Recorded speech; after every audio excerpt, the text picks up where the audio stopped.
계정 과목 및 조교 등록 메뉴를 배워보도록 하겠습니다. 자, 계정 과목 및 조교 등록 메뉴는 기본적으로 계정 과목이 등록이 되어 있는데 그 이외에 회사에서 사용할 계정 과목을 추가로 등록하시거나 또는 자주 생기는 조교를 미리 등록해서 입력을 쉽게 하기 위해서 하는 작업이다 라고 보시면 되겠네요.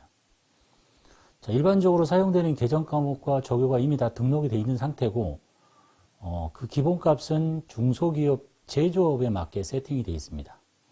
그런데 이제 기업이 수행하는 경영활동의 성격에 따라서 우리 회사가 업종이 다르다면 거기에 맞는 계정 과목도 만들고 필요한 조교도 추가로 등록하시면 되겠네요.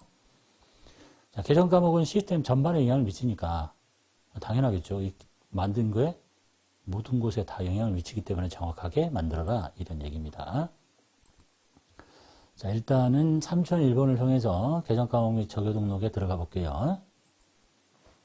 자, 여기서부터 이제 쭉 다 정렬이 돼 있죠. 이미 다. 그래서 일단은 따라서 해보고 내용을 길라잡이로 정리하도록 하겠습니다. 자, 계정 과목 및 조교 등록 따라하기 회사 3001번을 선택하신 다음에 자, 문제 첫 번째 계정 과목 코드 127번에다가 카드 미수금 성격 일반을 만드시래요. 그러면 번호가 127번이었으니까 여기다 놓고 커서가 여기 있을 때 이렇게 돌아다니지 말고 그냥 127이라고 쳐요.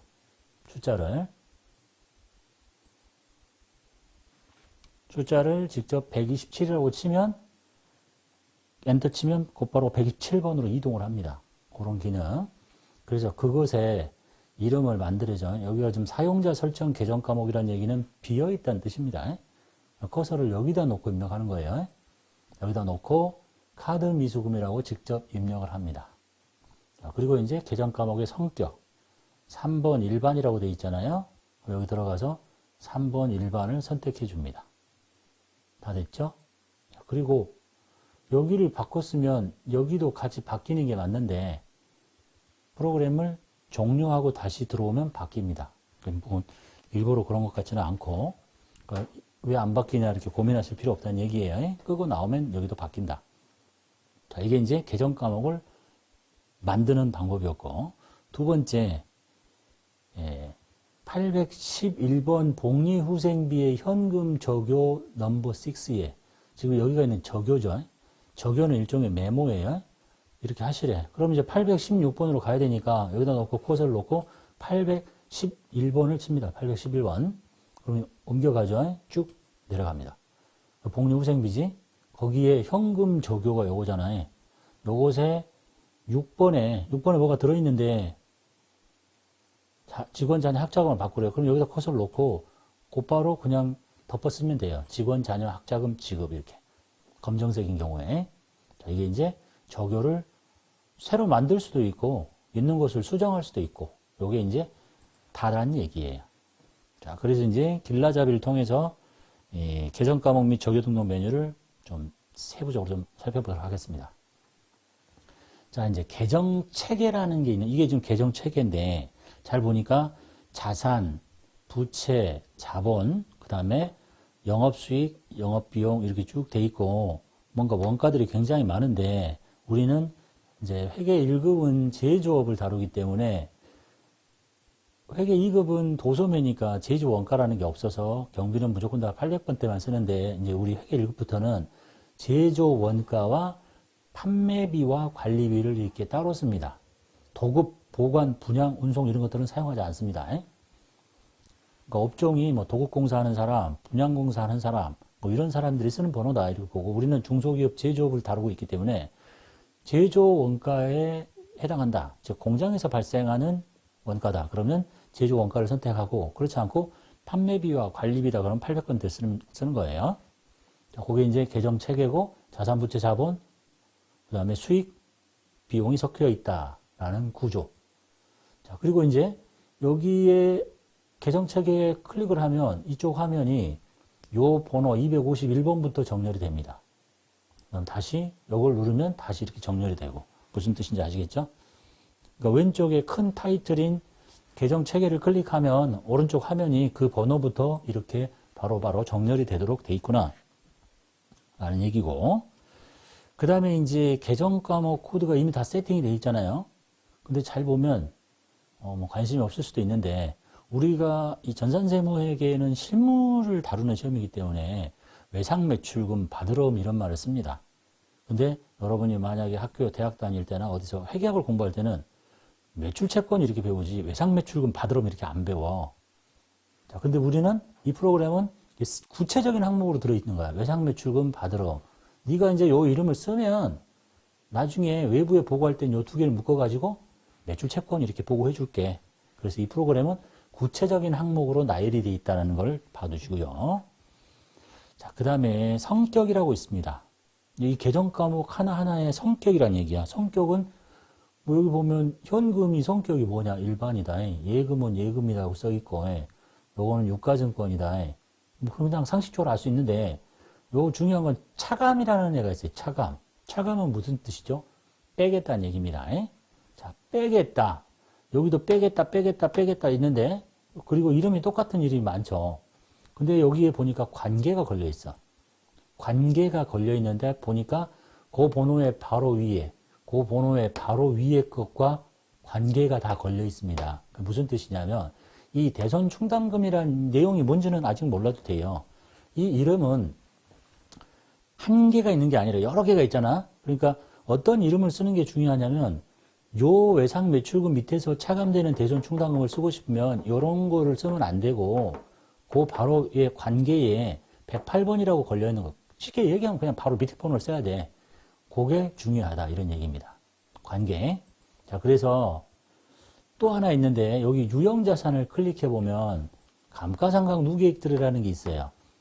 처음 시작하시는 분은 몰라도 됩니다. 회계 2급을 했으면 알 수 있는데 얘도 마찬가지로 차감이야. 그리고 관계가 바로 위에 붙어 있어요. 이렇게 윗번호가. 이게 이제 무슨 의미냐. 이거를 교재 45페이지에 있는 재무상태표를 보면 이 재무상태표인데 여기 외상매출금 있고 대손충당금 있죠. 근데 여기 있는 이 숫자가 잘 보니까 1250에서 더한 게 아니라 뺐어요. 1228. 지금 빼고 있는 거거든요. 그래서 우리는 손으로 재무상태표를 그리는 게 아니니까 컴퓨터로 만들기 위해서는 자, 이 외상매출금이라는 걸 입력하면 이렇게 찍히겠지. 숫자 치면. 근데 요 이름을 칠 때는 이름이 여러 가지니까 얘처럼 바로 밑에 붙어서 이렇게 빼주려면 뭘 써야 된다? 관계가 얘랑 걸려있는 거를 써야 된다. 이런 얘기예요. 네? 이해되셨죠? 그 다음에 아까 감가상각 누계액도 여러 개가 있는데 얘도 밑에서 빼는 거거든요.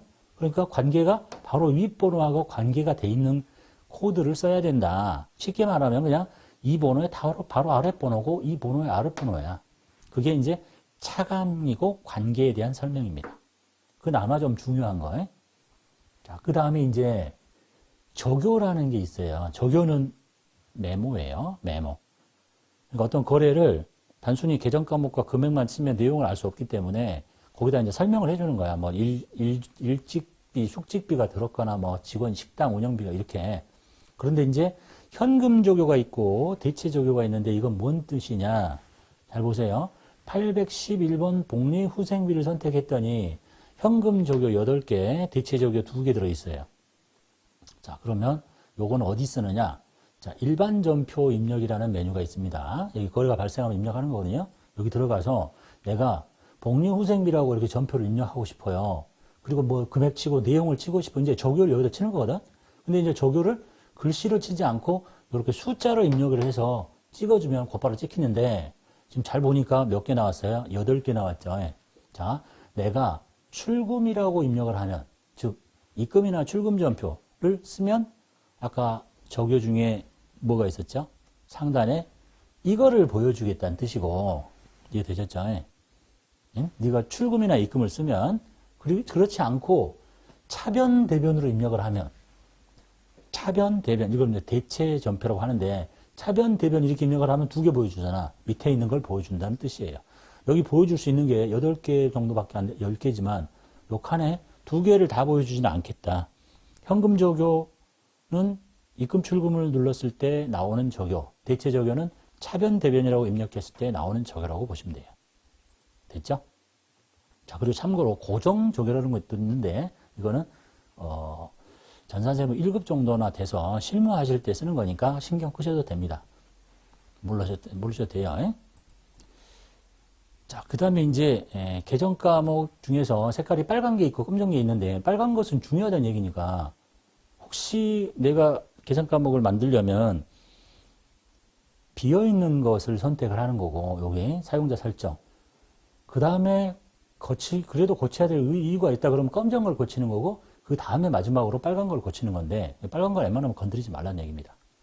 그래서 검정 거를 건드릴 때는 내가 계정 과목을 만들 때는 무조건 빈자리를 찾는 게 아니죠. 내가 만들려고 하는 계정 과목이 자산이냐, 부채냐, 자본이냐, 수익이냐, 뭐 판매비와 관리비냐를 먼저 선택을 해야지. 그리고 나서 그 번호 중에 비어있는 거, 이렇게 사용자 설정이라고 비어있는 거, 아니면 좀 위쪽으로 올라가고 싶다. 그러면 검정 거. 그래서 이 검정 거는 여기다 커서 놓고 여기 들어가면 바로 활성화가 돼서 수정하시면 돼요.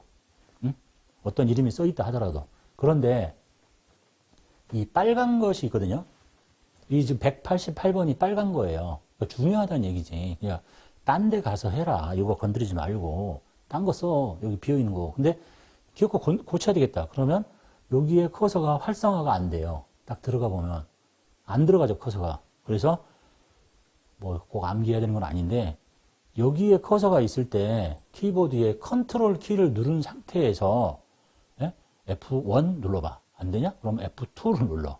그래서 키보드에 컨트롤 키에 F2 키를 누르면 여기가 활성화가 돼서 커서가 들어가요. 암기하실 필요는 없어요. 뭔가 중요한 키가 하나 있어야 되겠지. 근데 그게 컨트롤 키를 누른 상태에서 컨트롤 1인지 2인지까지 뭐 암기하고 다닐 필요 없다니까. 생각 안 하면 컨트롤 키를 눌렀다가 1 눌렀다 안 되면 2 눌렀다 이렇게 하면 돼요. 됐죠? 그러면은 활성화가 돼서 수정할 수 있게 된다. 이게 빨간 계정 과목을 고치는 방법이에요. 되셨죠? 여기까지 정도가 닿고 계정 과목 및 적요 등록에 대한 전체 얘기라고 보시면 되겠습니다. 계정 과목 및 적요 등록에서 출제된 기출문제를 살펴보도록 하겠습니다. 회사는 3002번을 선택하시고 자, 문제 1번 볼게요. 국고보조금 계정 과목을 코드 217번에 차감, 기계장치 계정 과목 차감 항목으로 만들고 싶대요.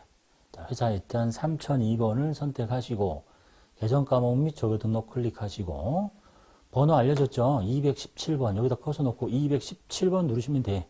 안 그러면 이렇게 휠마우스 계속 내려가든지 217을 쳤습니다. 들어갔죠? 자, 그 다음에 커서를 오른쪽에다 놓고 이름을 뭘로 만들고 싶다 그랬지? 국고보조금이라고 했죠? 그럼 여기 이름을 국고보조금으로 바꿉니다. 자, 그리고 성격을 차감이라고 했어요. 차감. 자, 그리고 누구에서 차감을 하느냐? 기계장치 차감이래. 여기 성격 차감이고 기계장치 계정 과목 차감이니까 여기서 F2키 눌러가지고 키보드에 기계장치를 선택합니다. 이게 뭐하고 똑같은 거예요. 대손충당금, 외상매출금 차감, 감가상각 누계, 기계장치 차감 뭐 이런 거 하고 똑같이 그래서 여기다가 관계까지 이렇게 걸어주시면 되겠습니다. 됐죠? 보통은 그냥 이름하고 성격 정도인데 얘는 성격이 차감이기 때문에 누구에서 차감할 것이냐까지 출제됐다라고 보시면 되겠습니다. 자, 두 번째 문제 보겠습니다. 자, 제조 경비 중에 기계 수선과 관련해서 수선 외주 용역비의 비중이 크니까 이건 다 그냥 헛소리예요. 결국은 뭐냐? 537번으로 요걸 만들고 성격은 제조 경비를 해라 이런 얘기예요. 그냥 부연 설명. 그래 들어갈게요. 번호 537번이라고 칩니다.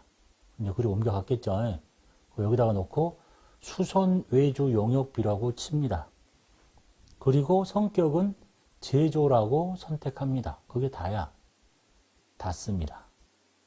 그 다음에 3번 외상 매입금의 계정 과목 뒷체적요 9번에 외상 매출금과 상계를 만드시래. 자, 그 다음에 자, 외상 매입금이라는 계정 과목의 코드 번호를 안 가르쳐 주죠.